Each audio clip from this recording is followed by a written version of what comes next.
My name is Carol.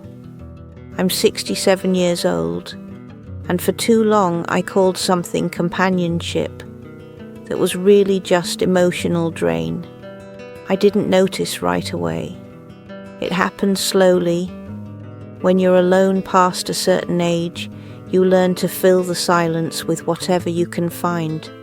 At first you think you're lucky. A man who calls, who wants to see you, who says he needs you. Then you discover that need is a burden. But by then you're already in too deep.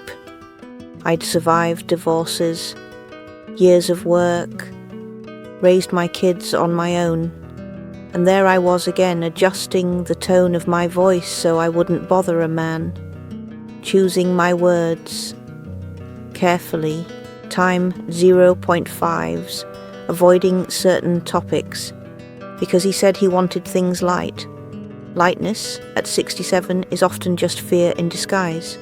Fear of facing reality, fear of growing up, fear of actually being alone. I had become his soft landing place, the place where he'd unload his day, his problems with his kids, his anger at his ex-wife, his complaints about his aging body, and every night I felt more hollowed out, not sad, empty. When you start getting older, energy becomes a rare currency, and I was spending all of mine keeping him afloat. He called me indispensable. I felt replaceable, because if I'd stopped listening, accepting, understanding, he would have disappeared. And that's not love, that's convenient dependence. Then there was my body, mine, tired, with different rhythms, with needs I could no longer ignore. I slept less, ate worse, put off appointments and checkups to fit his schedule. He said I was overreacting, that I was becoming anxious.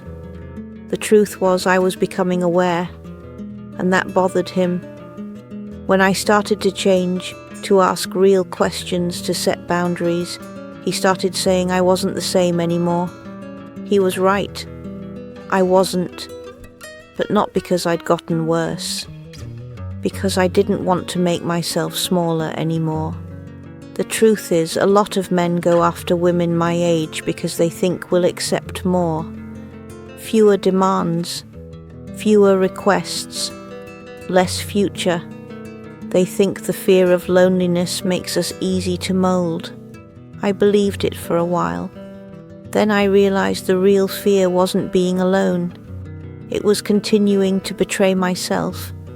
Because when energy becomes scarce, you start feeling every waste.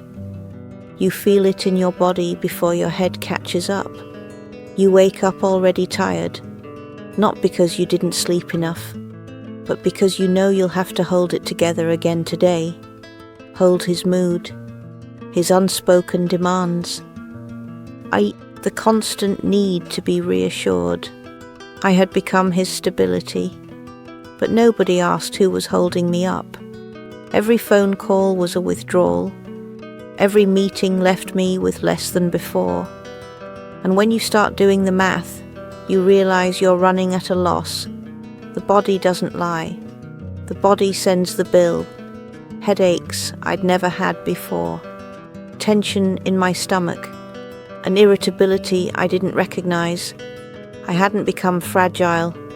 I was overloaded, and every time I tried to say it, he'd minimize it. He'd say I needed to relax, that I was creating unnecessary problems. That's how you learn to doubt yourself. Not overnight, day by day, until you start wondering if the price you're paying is really worth the presence you're getting. And that's when something changes forever. One evening, after hanging up the phone, I looked at myself in the mirror, and I saw a woman tired of being useful. I understood that I didn't want to be chosen to fill someone's emptiness anymore. I wanted to be met as an equal, or nothing at all. So I stopped, not loving, adapting, Today I live with less noise, fewer phone calls, fewer explanations, but more room to breathe. If a man comes into my life, he'll need to stand on his own 2 feet. I'm not a resting place anymore. I'm a whole person. And at 67, this is the hardest freedom I've ever undertaken.